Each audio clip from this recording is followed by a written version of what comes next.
framework if we want to make sure we're making good progress on our Good Food Nation ambitions. Question number 5, Rona Mackay. Thank you, Presiding Officer. To ask the Scottish Government what progress it's made towards the establishment of a pathway for free dyslexia assessments at the point of contact for adults. Minister Tom Arthur. As part of building a fairer, more inclusive Scotland, the Scottish Government is committed to ensuring that all children, young people and adults with dyslexia receive the support they need to reach their full potential. There are clear duties on education authorities to identify, provide for and review the additional support needs of school pupils. In relation to adults and employment, our Fair Work approach ensures disabled people, including those with dyslexia, get the support they need at work without an adult assessment, including through Access to Work and Working Health Services Scotland. Rona Mackay. I thank the Minister for that answer. Around 1 in 10 people in Scotland are dyslexic, and without meaningful reform, too many people will be disadvantaged in a perpetual cycle. Adult assessments, early intervention, along with teacher training and school support are key asks of the Dyslexia Manifesto. Can the Minister confirm that the Scottish Government will commit to addressing these issues in the next Parliament? Minister. Can I thank Rona Mackay for her supplementary and state that the Scottish Government is committed to ensuring that all children, young people and adults with dyslexia receive appropriate support to reach their full potential. The Cabinet Secretary for Education and Skills asked Janie McManus to conduct a short, sharp review of additional support needs in schools. This will report before the end of the parliamentary term. Local authorities spend over £1.1 billion on additional support for learning in 2024-25, and additional funding was provided in 25-26 to support the ASN workforce and teacher numbers, which will be sustained in 26-27 following the passing of the Scottish Government's budget. I recently met jointly with the Cabinet Secretary for Education and Skills to discuss these issues with Dyslexia Scotland, and will have further engagement. Question number 6, Kenneth Gibson. Thank you, Presiding Officer.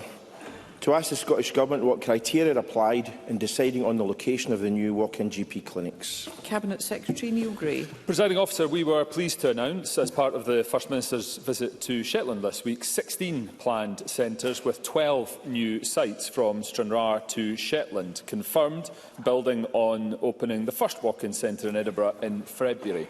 Criteria used to assess Health Board proposals were readiness, workforce feasibility, benefit to patients, estate suitability, integration and coherence, governance, evaluation capacity, funding estimate and commitment to collaboration.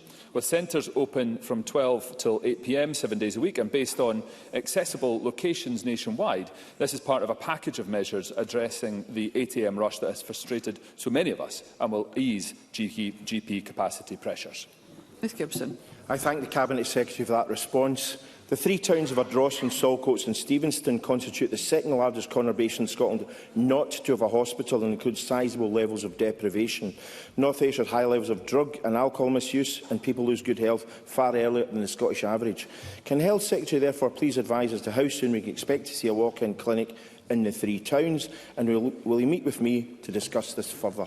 Cabinet Secretary. Thank you, President Officer. I very much recognise the issues that Mr Gibson is raising about his constituency demographic profile and the services within it. I can also understand why that could benefit from a walk-in GP service. I'd be more than happy to discuss this with him further in a meeting if you'd contact my office to arrange.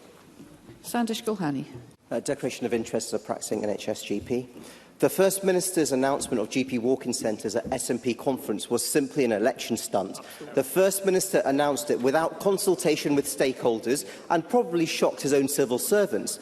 The First Minister's spin doctors clearly loved the title, and now the SNP are scrabbling around to backfill the details. Even the Cabinet Secretary for Health was unable to answer my previous questions with any detail at all because there were none. So can I ask the Cabinet Secretary, will patients exclusively see GPs when they attend a GP walk-in centre? And if not, what percentage of appointments will they actually see a GP? Or has this not been discussed with the SNP campaign team yet? Cabinet Secretary. Presiding Officer, the walk-in services will provide appointments for GPs and also other practice staff, and are popular with the public because they are designed alongside the record investment that we're putting forward into core general practice over the next 3 years that I noticed Mr Gulhani and his colleagues voted against in the budget this week, which is for shame. For shame that they refused not just to support it, but actually actively voted against the record funding investment into core general practice services. We are broadening the front door of our NHS through that record investment. We're making it more flexible through walk-in GP services, and we will continue in that regard and ensure that our NHS is fit for the future. Question number 7, Colette Stevenson. Thank you, Presiding Officer. To ask the Scottish Government what steps are being taken to reduce orthopaedic services waiting times across NHS Lanarkshire. Cabinet Secretary. Presiding Officer, we're making undeniable progress, including waits of over a year with consistent month-on-month improvement. We know there is still more to do, but our plan is working. Indeed, we have now seen 8 months in a row of reduced waiting lists, and that has been driven by increased appointments and the incredible efforts of our staff. This year, we have allocated more than £135 million of additional funding to health boards to help tackle the longest waits, including in NHS Lanarkshire, to target orthopaedic waiting times, and this includes recruitment to expand their consultant workforce. NHS Lanarkshire continues to receive additional orthopaedic capacity at the Golden Jubilee National Hospital to prioritise long-waiting patients, and from April will also have capacity at NHS Forth Valley. Colette Stevenson. I thank the Cabinet Secretary for that response. And workforce statistics show that since the SNP entered government, there are thousands more doctors and nurses in Scotland hospitals. We've avoided NHS strikes here as well, unlike other parts of the UK. However, I have been contacted by constituents who are concerned about the waiting times for orthopaedic procedures.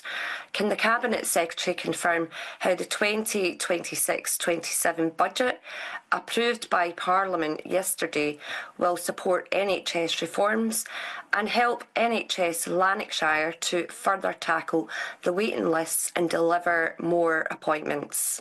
Cabinet Secretary. Presiding Officer, Colette Stevenson is absolutely right. We have increased the workforce across the NHS under this government. We have also been the only part of the United Kingdom to avoid NHS strikes, which is because we have taken an approach with our trade union colleagues which is collaborative and based on compromise, unlike other parts of the UK. The budget investment that we're taking forward in the coming year includes a record investment in our health service of £22.5 billion and continued targeted investment into reducing long waits, so that the progress we've made this year can be continued without any interruption over the coming year, so that we can see patients much faster and see those waiting times continue to reduce. Thank you. Miles Briggs. Thank you, Presiding Officer. To ask the Scottish Government, in light of the recent announcement that the freeze on council housing allocation in Edinburgh will continue until March 2027, what support is it providing to the City of Edinburgh Council to address the housing crisis? Cabinet Secretary Mary McCallum.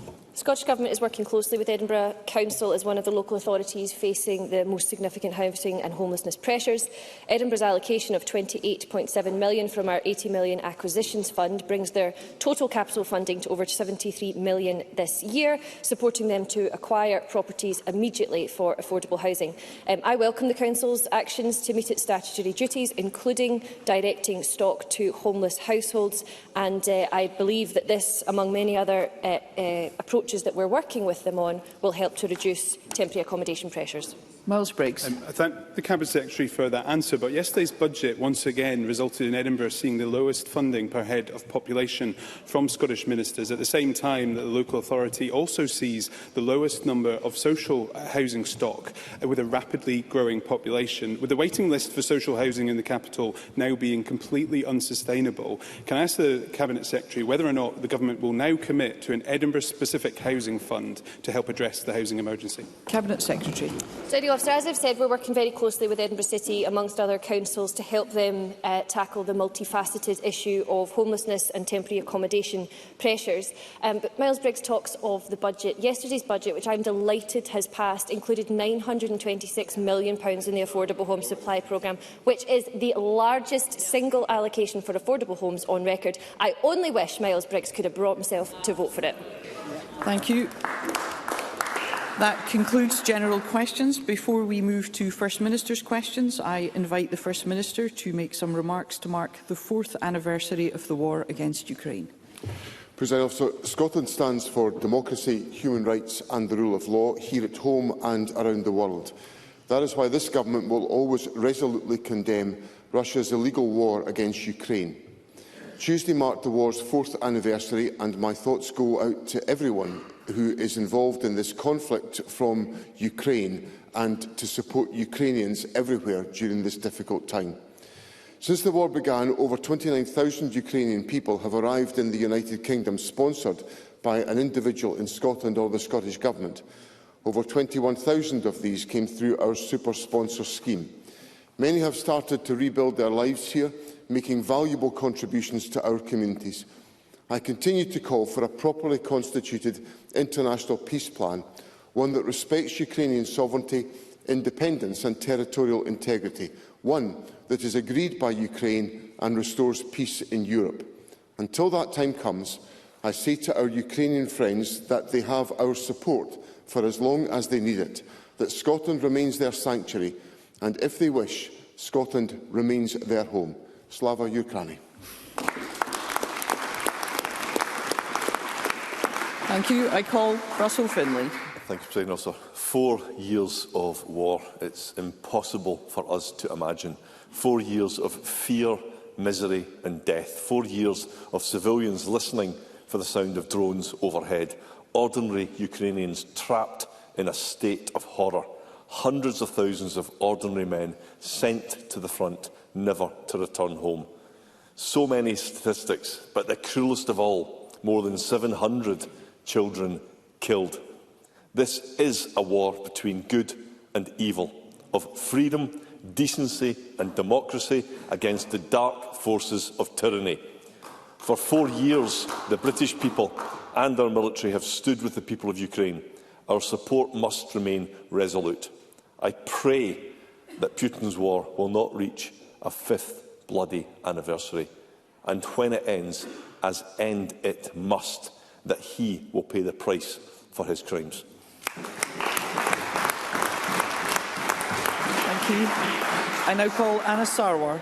Thank you, Presiding Officer. It is 4 years since the Russian invasion of Ukraine. And I remember when we first spoke in this Parliament, just days after that invasion started.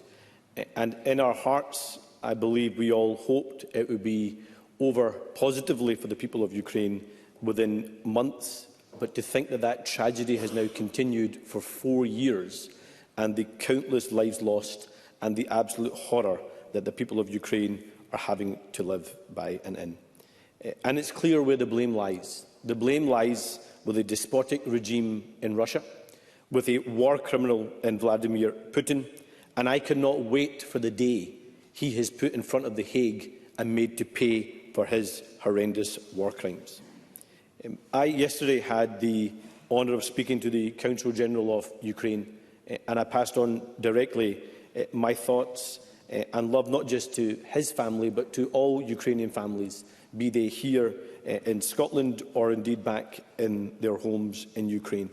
And I made them a commitment that I know is shared across everyone in this chamber, and that is that we will always stand by the people of Ukraine.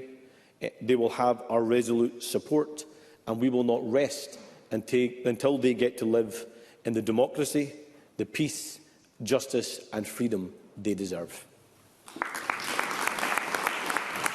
Thank you. I call Gillian Mackay. Today we recognise 4 years of Ukrainians bravely resisting Russia's illegal and immoral aggression. Putin's war has caused immense suffering, displacement and left tens, if not hundreds of thousands of people dead, with civilians paying a heavy price. From the very beginning, this Parliament and the people of Scotland have stood in solidarity with Ukraine and its people. There are families all over our country who have opened their hearts and doors, welcoming Ukrainians into their homes and communities. I'm hugely proud of that unwavering unity that we've shown and that we must continue to show. Particularly with a White House that's threatening to walk away, Scotland and Europe must continue to stand by Ukraine and its people. Thank you. I call Alex Cole-Hamilton. Presiding Officer, over the Easter recess, Paul Swinney and I joined Mighty Convoy in delivering 7 ambulances overland to the armed forces of Ukraine for immediate use on their front lines. What struck us both is its proximity. This is just 3 tanks of diesel away. And what also struck us is a country that is trying and succeeding to live as normal a life as possible. There is no rationing. The burrito shacks are still offering happy hour. And then you're given your air attack briefing. And then you see the graves. Around the Greek Orthodox churches of Western Ukraine are cemeteries swollen with the corpses of the glorious defenders. And in central Lviv, there is a gardens, not unlike Princes Street Gardens, which is given over to a war cemetery where flags of the glorious defenders are seen as far as the eye can see. There were 3 funerals there the morning of our arrival. On this 4th anniversary, I am thinking in particular of Sasha, our student guide, who has since been drafted and is now serving on the Eastern Front, and of Father Taras, who we met in the Yavoriv Army Base, who is a veteran of 10 years and never carried a gun but serves on the front line. I asked him, as we were approaching Holy Week, do the soldiers come to your services? He said no. Mostly they just want me to hear their confession because they think they're going to die. They are fighting for all of us, Presiding Officer. Glory to Ukraine. Glory to the heroes.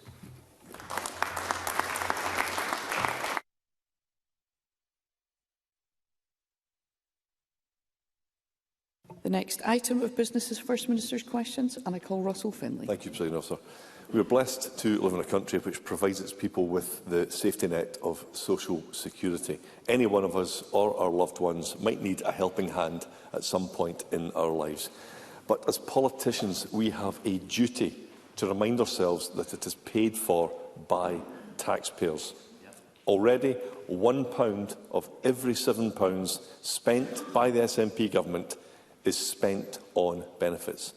Does John Swinney think that is fair and affordable? First Minister. Yes, I do believe that it is fair and it is affordable. The government successfully passed a budget through Parliament which had the support of members from different persuasions across the Parliament, which puts in place the resources to enable us to provide the type of support that we designed, which we all designed, in the social security legislation when that legislation was passed with unanimity to ensure that people who required that support were treated with dignity, fairness and respect. Russell Finlay. So John Swinney has just said that his benefit spending is fair and affordable. It is neither. Hard-working Scots struggling with the cost of living are already forced to pay £1.8 billion more each year in SNP income tax. That's £1.8 billion more than if they did the same job for the same wage elsewhere in the United Kingdom. And that's the only reason that John Swinney can fund his benefit spending. And it's going to get worse.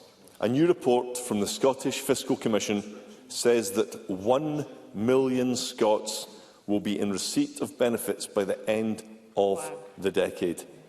And at the same time, 1 million Scots will be paying income tax at the higher rate of 42 pence or more. So does John Swinney think that is fair and affordable? First Minister. I think the government's approach in its budget and in its social security expenditure is fair and affordable. And I think what the government is doing in relation to cost of living support, for example, has a whole variety of different elements about it. It results in people in Scotland paying lower council tax on average than in other parts of the United Kingdom. It results in the abolition of peak rail fares, which means that if you're a commuter between Edinburgh and Glasgow, your travel costs have been halved as a consequence of the government. I hear a Conservative member talking about rural areas. The government is piloting a £2 bus cap fare in the Highlands and Islands, and on my visit to Shetland, it's going down fantastically well as a measure to support the cost of living. And of course, if people live in Scotland they will also have access to the social contract, which means they don't pay prescription charges, they don't pay for personal care, and also they don't pay for tuition fees, which this week, when the whole issue of student debt in the United Kingdom is becoming such a significant issue, and of course people don't pay tuition fees here in Scotland. So I think the government has got the balance right between asking people to pay on higher incomes, to be slightly more in taxation, and of course the majority of taxpayers in Scotland pay less in taxation than if they lived in other parts of the United Kingdom, and they get access to the social contract which protects people from the rises in the cost of living. Russell Finlay. No one is asked to pay more tax. They're forced to pay more tax.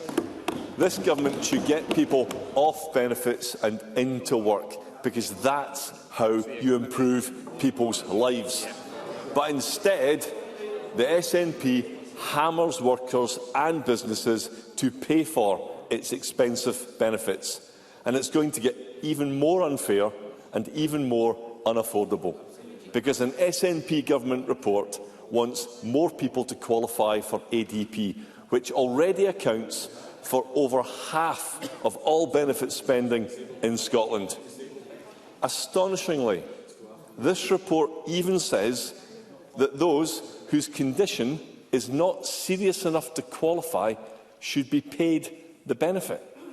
Implementing this report would add another £1 billion to the SNP's already bloated benefits bill. Does John Swinney think that is fair and affordable? First Minister. Well, the government's not taken any decisions about these particular issues. But what this exchange highlights, once again, is that Russell Finlay has come into this Parliament to go after disabled people in our country and to undermine their quality of life. Thank you. Thank you. And I'm very pleased to put on the record that while Russell Finlay goes after the benefits of disabled people, my government will stand shoulder to shoulder with disabled people in our society and support them in their journey into employment and into activity. And I would simply point out to Russell Finlay, in relation to the contents of the government's budget yesterday, there is significant support for employability schemes to enable people to access the labour market. That's what I want people to do to help us to reduce child poverty that's already falling in our society.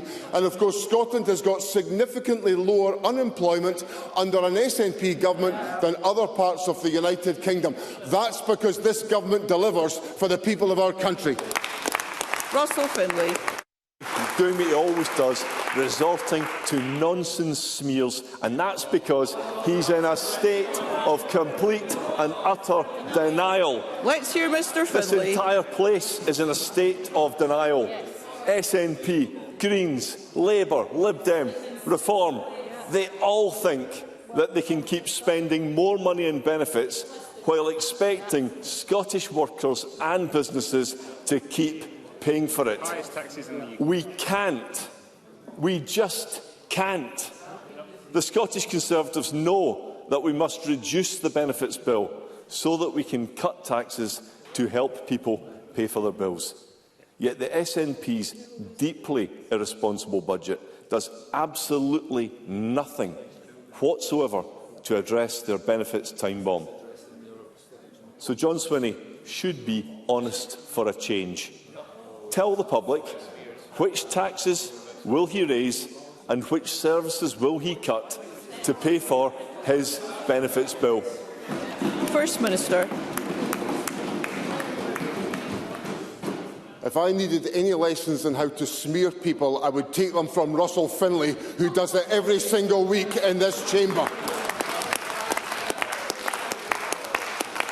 Thank you. And as regards the budget yesterday, which of course Russell Finlay couldn't support, there was investment in there for employability schemes to get people off benefits and into employment, which is what he's asking for, but he couldn't even bring himself to vote for the budget yesterday.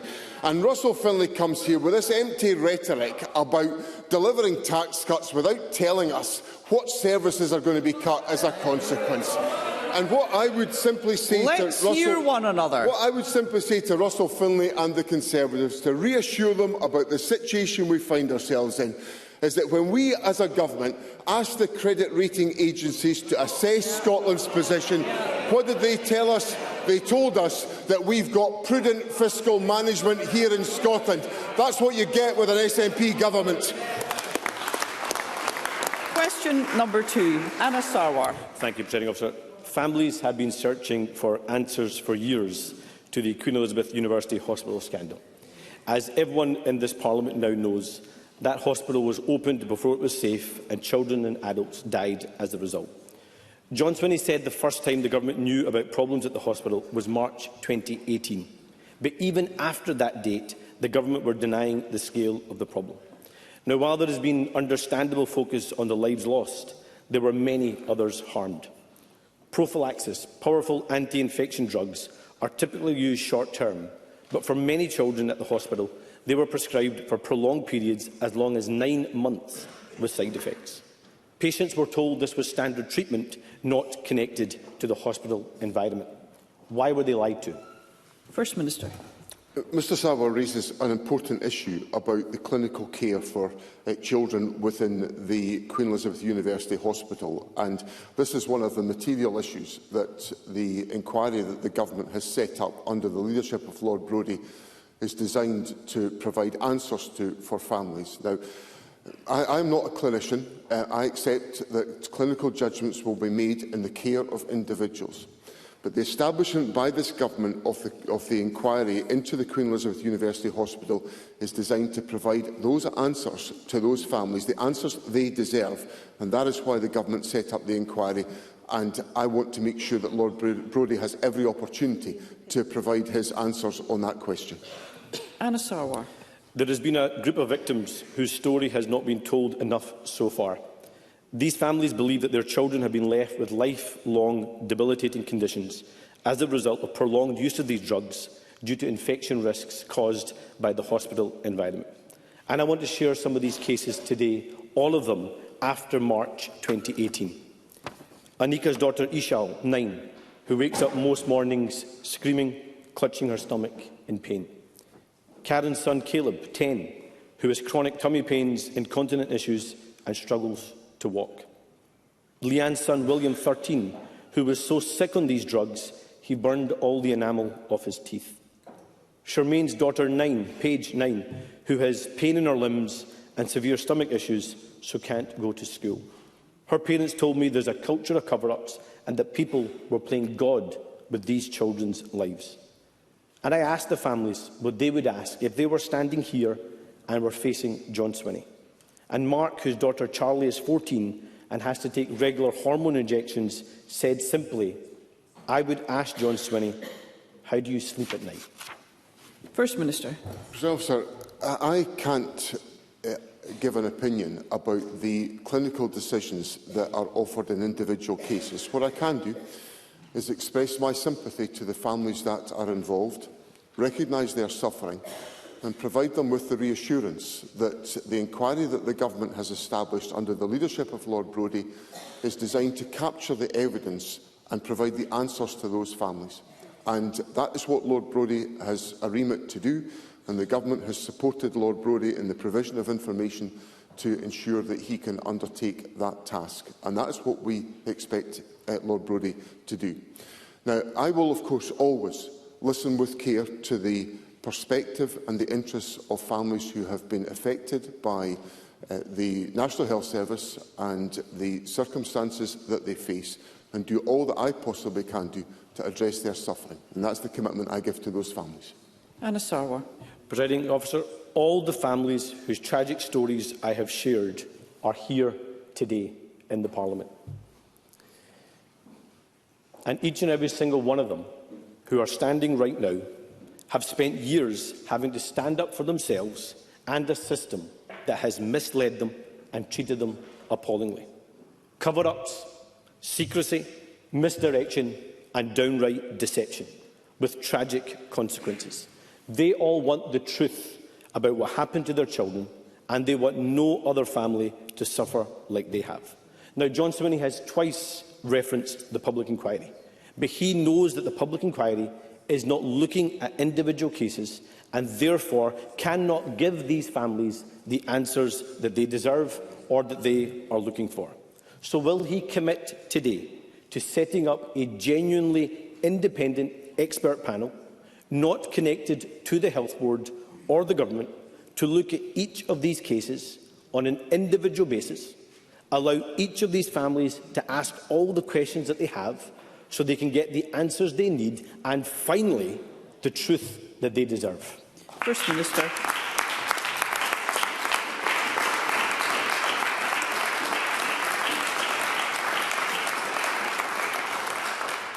President Officer, I want families who have suffered to get the truth. That is why the Government has established the Queen Elizabeth University Hospital, which it was asked to do by this Parliament.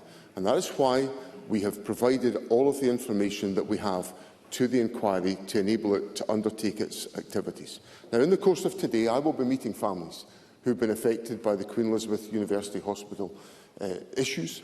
I will be seeing other families in the course of my diary in the next couple of weeks as well, because I am absolutely committed to making sure that families get the truth. Now, Mr Sarwar asked me to put in place a process which I think, in all honesty, I have to reserve my position on until we get the report from Lord Brodie, because Parliament has asked for a public inquiry to be undertaken, and I cannot, as First Minister, prejudge the outcome of that public inquiry. That is what I think is the rational thing to do. But I will consider the point that Mr Sarwar gives. I give candid answers to Parliament. That's my style as First Minister. It's what I want to do. And what I'm saying to Mr Sarwar is, having established a public inquiry, we have to enable that inquiry to take its course. And that's the approach the Government will take. I will consider his request, and I will, of course, discuss these issues with the families that I meet in the course of my diary in the next few weeks. Question number 3, Gillian Mackay. High-quality, affordable childcare should not be a luxury in Scotland, but the current system is not delivering. This week, West Lothian Council voted to cut all funding for cross-boundary placements, meaning parents where I live in Falkirk, who are using private nurseries in Linlithgow, are set to be hit with a huge unexpected bill. Children who've applied for places will be denied them from the 1st of April and will now have to find alternative childcare at terrifyingly short notice. And children halfway through their current placement will be forced to move in August.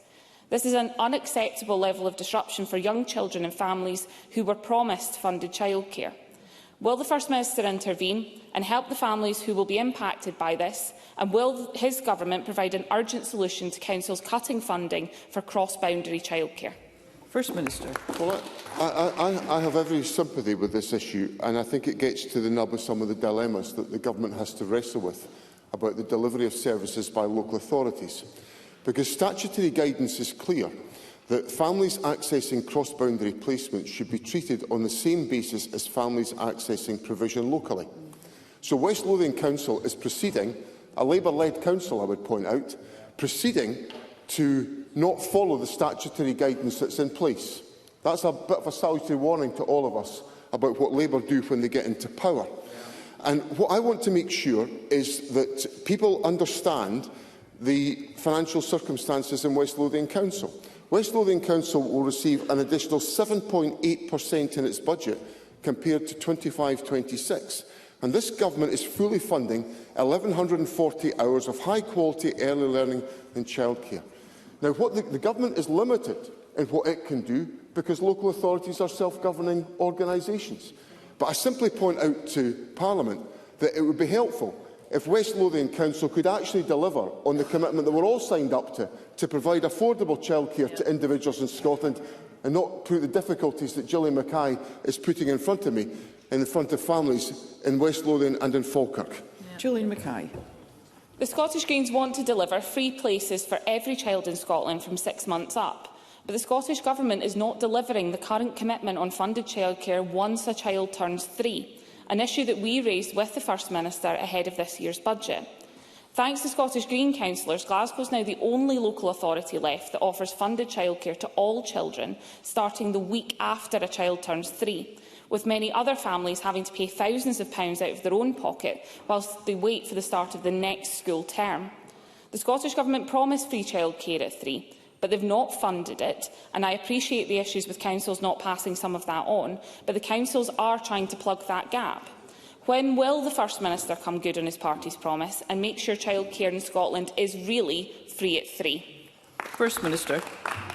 Well, the Government's putting in place around £1 billion a year since 2021 to provide 1,140 hours of funded early learning and childcare to all 3- and 4-year-olds. Now, that's the Government's commitment.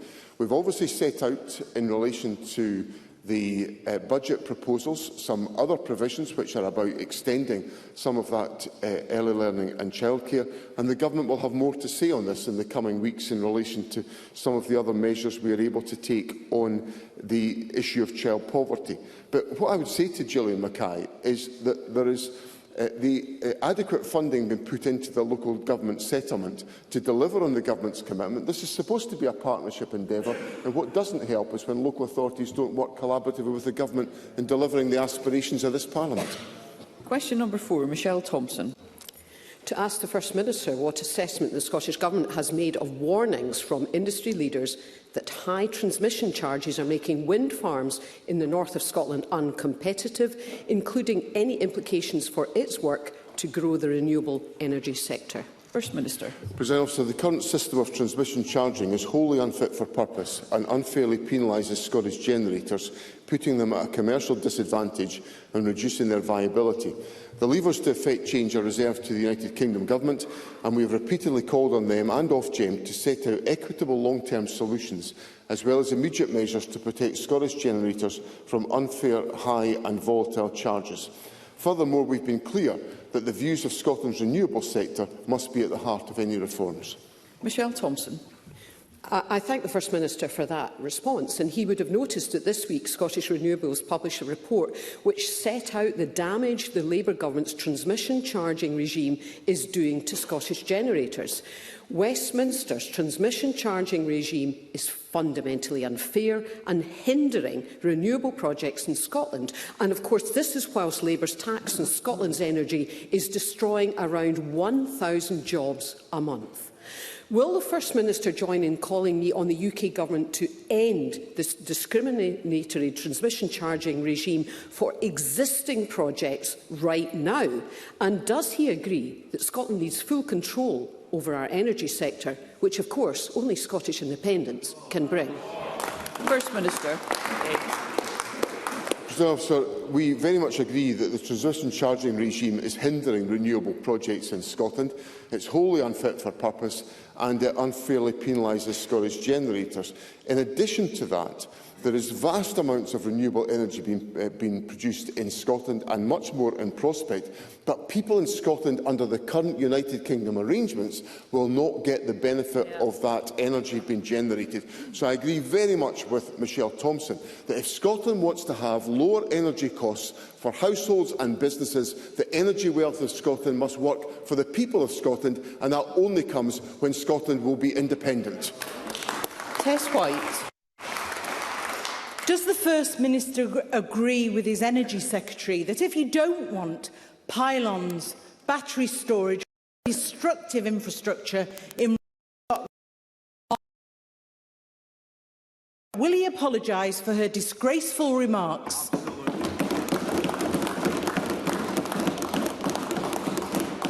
In relation to the substantive question.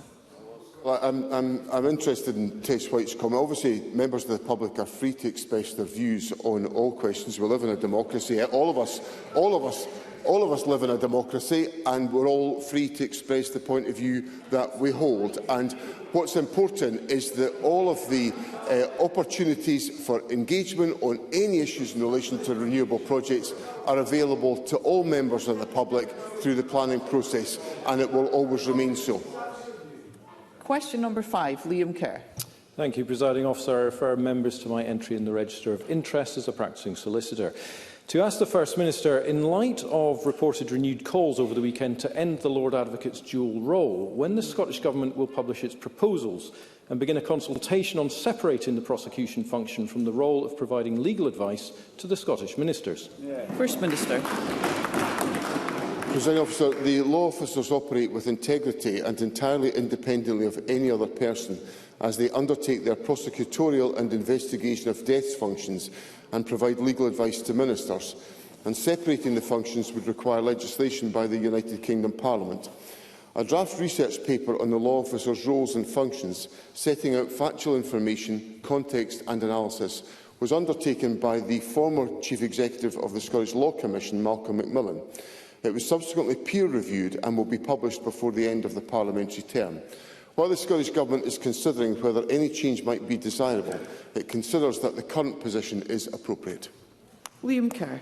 Well, I'm pleased we finally have a date, but it's extraordinarily late given that Macmillan was appointed over 3 years ago to do this research. First Minister, for the sake of the system's integrity, for public confidence and the clear separation of powers, the Lord Advocate's dual role must be split, as promised in the SNP's 2021 manifesto. Now, the First Minister will be pleased to note that Conservative MP John Cooper has brought a bill in the UK Parliament which would enable the split. So, will the First Minister instruct Stephen Flynn and the SNP MPs to support Cooper's bill, and if it passes, will he immediately take the steps required to split the Lord Advocate's role? First Minister. There's quite a number of hypothetical elements to that question. But for me to be able to fulfil what Mr Kerr has asked of me, I've got to win the election and make sure I lead a government after the election. I'm glad that Liam Kerr believes that that's exactly what I'm going to be doing.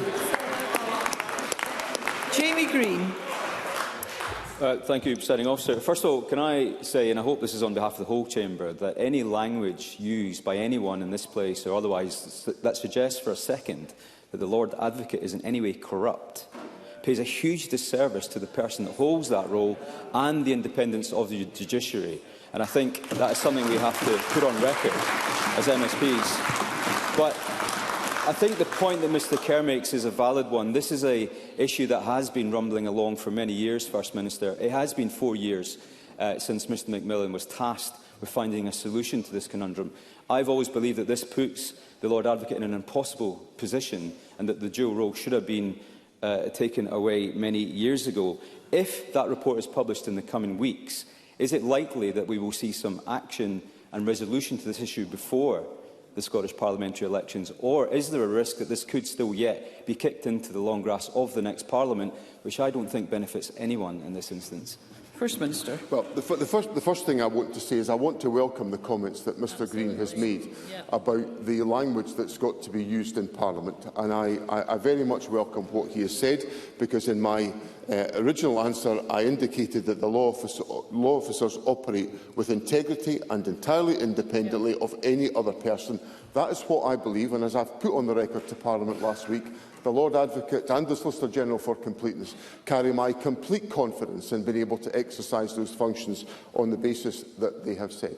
And indeed, I noticed yesterday that not all Conservative members support the kind of language that was used by their leader last week at Parliament, and I think that's both encouraging and depressing. Encouraging that members of the Conservative Party don't agree with their leader and the smears that he was putting out last week, and depressing that the leader of the Conservative Party repeated the contemptible rubbish that he said in Parliament last week.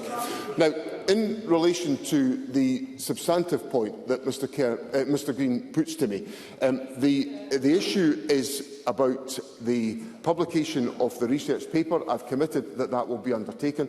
Mr Green knows that the parliamentary time is limited between now and the election. This is going to be an issue that the next Parliament is going to have to consider, but it will be able to do that with the dispassionate research evidence produced by Malcolm Macmillan that will be available to inform debate. And there has to be thorough and substantial debate on this question, because there are very significant constitutional issues that are raised by this particular point, and that has to be carefully considered by Parliament before it acts. And it obviously requires, as Mr Kerr's question to me highlights, interaction with the United Kingdom Parliament, because this Parliament doesn't have the power to amend the Scotland Act in the fashion that Mr Green's proposal would require it to do. Question number 6, Mercedes Vialba. To ask the First Minister what the Scottish Government's response is to the outcome of the University of Aberdeen UCU ballot, which resulted in 83% of those voting in support of strike action and 90% in favour of action short of strike. First Minister. So while ministers cannot intervene directly, I would encourage the University and College Union and the University of Aberdeen to work constructively to seek a resolution to this dispute. I am keen that all parties work together to minimise the risk of disruption for students. My clear expectation is that staff and trade unions are consulted meaningfully on the potential impact of any measures that would have an effect on the university's workforce, in line with the Fair Work principles that are taken forward by the Government. Mercedes Vialba. Just 2 years after strike action was averted, thanks to trade union negotiation, UCU members at the University of Aberdeen have voted overwhelmingly in support of industrial action. They voted in defence of their jobs, their workplace and their students' learning conditions. Because over the last 2 years, over 440 jobs at the university have been lost. And elsewhere, the University of Dundee has seen over 500 job losses since July 2024. Strike ballots have been held at Heriot-Watt, Strathclyde and Stirling, and a new ballot opened today in Edinburgh. UCU members are having to fight the same battle again and again, up and down the country. I'm pleased to hear the First Minister urging university principals across the country to meet with campus unions. They must listen to their workforce, but what is his government doing to address the financial crisis in our higher education sector? First Minister. Well, obviously the Government, I reiterate the points I made earlier on to Mercedes Vialba, that I want to make sure that there is good dialogue between the university leadership and the trade unions to resolve these issues. In relation to the financing of the universities, the Government has increased the resources available to the university sector through the Scottish Budget. We've also increased the budget available for colleges as well. And I welcome the launch of the Framework for Sustainability and Success of Scottish Universities, which will explore options for securing a successful and sustainable future for the world-leading university sector that we benefit from in Scotland, and the Government is fully engaged in that activity. Kevin Stewart. Thank you very much, Presiding Officer, and I share the First Minister's keenness for all parties to get round the table and to resolve this dispute so that the impact on students in Aberdeen is minimised. Universities have received a record sum of funding from the Scottish Government, from the budget yesterday, a budget that Labour did not vote for, of course, and students here receive a much more comprehensive package of support, including paying no tuition fees like they do in England. Can the First Minister confirm that the University of Aberdeen should be supporting students, and could he further set out how students in Scotland are benefiting under the SNP? In relation to the question, First Minister. As I indicated in my answers to Mercedes Vialba, I do encourage dialogue to resolve this dispute. The budget demonstrates that the Scottish Government remains firmly committed to the principle that access to higher education should be based on the ability to learn and not the ability to pay. The Government's commitment to free tuition ensures that Scottish students studying in Scotland do not accrue potential additional tuition fee debt of over £28,000 over 3 years owed by their peers in other parts of the United Kingdom. And any of us observing the debate in the rest of the United Kingdom can see the punishing burden of the tuition fee debt that has been carried by individuals in our society, and I'm glad that the leadership and the commitment of the Scottish Government and the SNP Government has made sure that students in Scotland are not carrying that burden. Thank you. We move to constituency and general supplementaries. I call Pam Gossel.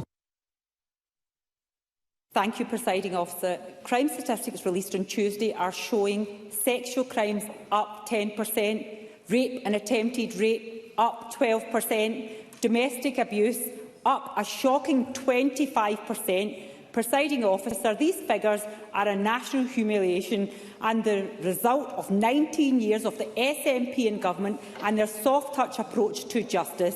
Last month, the First Minister refused to support my Prevention of Domestic Abuse Scotland bill. So, if he thinks my bill was unnecessary, what plans does he have to tackle these despicable statistics? First Minister. I think it's important that I put some context around the points that have been made by Pam Gossel. Scotland is a safer place since this government came to office. Recorded crime is down 38% since this government came to office in 2006-07, and it has halved since its peak in 1991. So this country is a safer country, but within that data there is a rise in a number of elements of sexual crimes and domestic violence. Now, some of that is to do with the approach that's been taken, as I set out to Parliament last week, by the Lord Advocate, in making sure that significant progress is made on bringing crimes of violence against women and girls to the courts with confidence, with effective prosecutorial strength behind it, to make sure that more and more of these cases are being prosecuted. And I pay tribute to the Lord Advocate for what she has done in that respect. As regards soft touch, well, there are more people serving longer sentences in Scotland because of those decisions of the Lord Advocate to prosecute and secure convictions on these cases. And lastly, I am absolutely committed, and I give the leadership across government to make sure that violence against women and girls is tackled in our country, and that will always be at the heart of the steps of my government. Ruth Maguire. Thank you, Presiding Officer.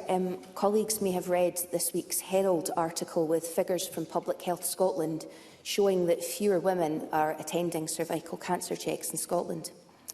According to Cancer Research UK, mortality rates for cervical and uterine cancer in the UK are 47% higher in the most deprived quintile compared with the least.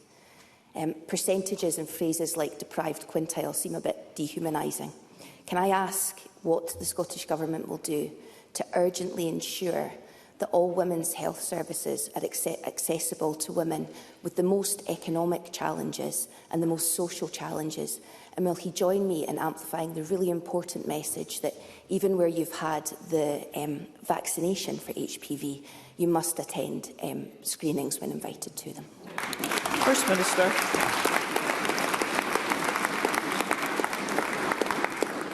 President Officer, let me begin by saying that Ruth Maguire has, not for the first time, given very powerful advice to Parliament and to members of the public, to women in our society, about the steps that we have to take. I unequivocally reiterate the message that Ruth Maguire has set out to Parliament, and I urge every woman, whether vaccinated or not, to attend their cervical cancer screening. The uptake of screening is not where we want it to be, so let me be open about that with Parliament. There are complex reasons for that, but we must take steps to deliver services differently to make sure that we improve those rates of performance. One of the measures, which will begin this March, is the offering of the first self-sampling tests that will be available, focused in some of the most deprived areas of Scotland. We've also recently provided funding in 3 health boards for patient navigators to directly encourage underscreened individuals to attend screening, and we continue to commit £1 million annually to tackle cancer screening inequalities. And we will be resolute in taking forward those measures. But I am grateful to Ruth Maguire for so powerfully putting this issue on the parliamentary agenda, and I give her the assurance of the commitment of the Health Secretary and I and the Women's Health Minister to make sure that the progress that she demands is delivered in the period to come. Okay. Thank you, Presiding Officer. Over a decade ago, a former SNP First Minister promised to close the poverty-related attainment gap. And 5 years ago, the current First Minister promised the Parliament focused on COVID recovery in our schools.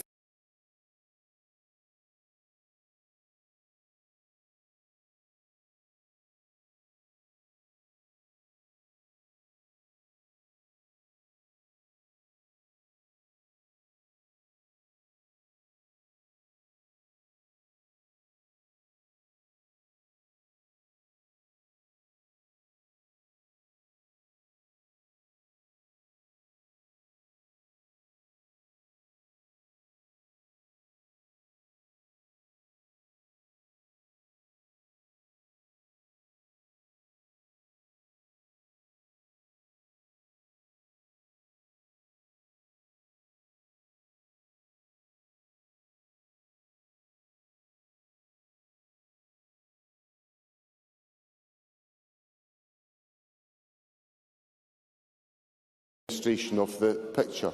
Attainment levels are at record highs in literacy and numeracy within Scotland's schools. The poverty-related attainment gap across both primary and secondary literacy and numeracy questions are at record lows in our country, and that's as a consequence of the commitment of the Scottish Government to invest in education. In addition to all of that, there were reduced gaps in last summer's National 5, higher and advanced higher results, falling from in each of those categories as a consequence of the Government's interventions. So I simply say to Mr O'Kane that the Government is focused as part of its agenda in the aftermath of COVID, which has been a hugely disruptive period of our lives in Scotland, to make sure we support families. We do that by reducing child poverty, which we are doing in Scotland, unlike the rest of the United Kingdom. And also, we're putting the resources in the budget to support the closure of the attainment gap. And Mr O'Kane couldn't bring himself yesterday to vote for the Government's budget and actually invest in all of these public services. So we'll not be deflected by the empty rhetoric of Mr O'Kane and his Labour colleagues. Paul McLennan. Thank you, Presiding Officer. Despite the fanfare from the UK Government, Ofgem's latest energy price cap for April will see average energy bills almost £400 higher than what the Labour Party had promised voters. On the Labour Party's watch, energy bills in Energy Scotland have soared. This is an inescapable disgrace. Does the FM agree that it's Scotland's energy, and only through a fresh start with independence, can we build a wealthier, fairer Scotland where our natural resources mean lower bills for our people? First Minister. I don't know if I heard it properly, but I think I heard members of the Labour Party saying in response to Mr McLennan's question from a sedentary position that what Mr McLennan was saying was not the case. Well, let me just prove them wrong. The Labour Government pledged to cut bills by £300, but even with the price cap on April, bills will be £73 higher than at the time of the election. And as I am frequently having to do in this Parliament, of providing members with elementary lessons in arithmetic, 300 add 73 makes £373, which is rounded up to £400. So the Labour Party has failed to deliver its commitment to reduce energy bills for the people of Scotland, and they won't be forgiven for any of that. Finlay Carson.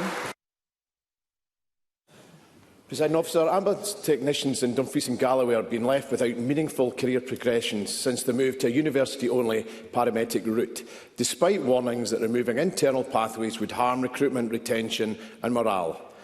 All paramedic training now requires attendance at one of a small number of universities, meaning rural technicians travelling long distances, often several hours, to meet the nearest campus. The requirement to physically attend a university means that technicians in rural areas are left at a significant disadvantage, making worse the challenges already faced by rural and remote ambulance stations. Will the First Minister commit to reinstating a supported internal progression route, including blended or apprentice-style training, so experienced technicians can progress while remaining in employment and rural services are no longer left at a disadvantage? And when will you fix that?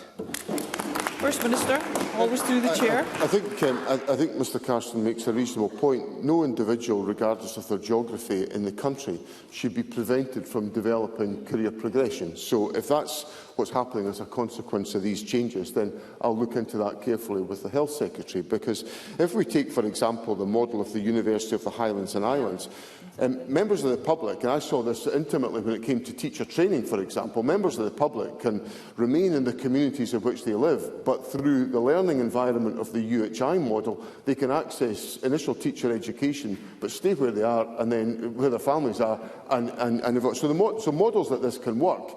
We have to look at that for the paramedics. But let me take that point away, and the Health Secretary will consider it, and the Health Secretary will write to Mr Carson about what steps we can take. Jackie Baillie. The Commission has reported a £450 million gap in funding for social care in 24-25. Fast forward a year and the gap is a staggering £562 million. This is simply not sustainable and is having a devastating effect on vulnerable people and their families. Overnight support is being removed from disabled people. Respite care is being slashed. The care packages for older people are simply not available, leading to a spike in delayed discharge. The First Minister said earlier that he stood with disabled people. Does he not think that's the height of hypocrisy when it is his government that is slashing their care packages? First Minister. Well, I find that a very odd point for Jackie Baillie to advance, because her party were trying to remove the voices of disabled people from integrated joint boards, which was a policy commitment of this government. And also, the government is putting in increased resources into the health service, increased resources into local authorities. As a consequence, social care should be effectively funded. And Jackie Baillie couldn't bring herself to vote for the government's budget yesterday. So this is just more posturing, more empty rhetoric, more of the same from the Labour Party that lets the people of Scotland down, including people with disabilities. Emma Harper. Thank you, Presiding Officer. This week, the First Minister set out plans for a further 15 GP walk-in centres across Scotland, rural and urban, including in my region in Stranraer. Meanwhile, waiting times have fallen for 8 months in a row as we start to see our NHS turn a corner. For some unknown reason, the Labour Party oppose GP walk-in centres and want to rip up the GP contract, with Anna Sarwar's half-baked plans being referred to as, and I quote, flailing election hopes on life support. Does the First Minister agree that the Labour Party's opposition to GP walk-in centres shows that they have no ambition for our NHS and are completely out of ideas? On matters of devolved responsibility, and I would ask members to remember that. And Mr Stephen Kerr, I have not asked you to contribute to this discussion. Please resist the temptation. First Minister.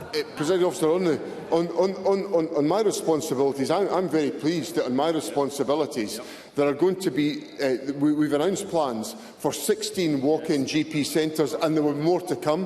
When I was in Shetland on Tuesday, there was a very warm welcome for the proposals that I put in place with the announcements there.